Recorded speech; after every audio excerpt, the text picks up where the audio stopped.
জেলা প্রশাসনের উদ্যোগে ভূমিকম্পের উপর মহড়া নিয়ে প্রস্তুতি সভা আজ শান্তিরবাজার মহকুমা প্রশাসনের উদ্যোগে আগামী 5 ফেব্রুয়ারি ভূমিকম্পের উপর একটি বিশেষ মহড়া প্রদর্শনী নিয়ে বিভিন্ন লাইন ডিপার্টমেন্টের আধিকারিকদের নিয়ে পর্যালোচনা বৈঠক অনুষ্ঠিত হয় শান্তিরবাজার মহকুমা শাসক কার্যালয়ের কনফারেন্স হলে। দক্ষিণ জেলা ভিত্তিক ভূমিকম্পের উপরে মূল মহড়াটি হবে শান্তিরবাজার সরকারি মহাবিদ্যালয়ে।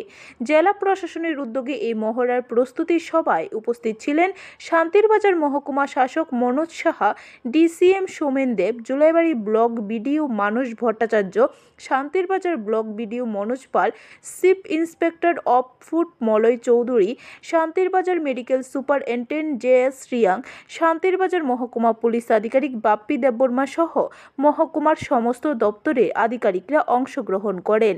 প্রাকৃতিক দুর্যোগের পাশাপাশি বন্যায় মোকাবিলাও এই ধরনের মহড়া প্রয়োজন বলে মনে করছেন শুভবুদ্ধি সম্পন্ন সাধারণ মানুষ।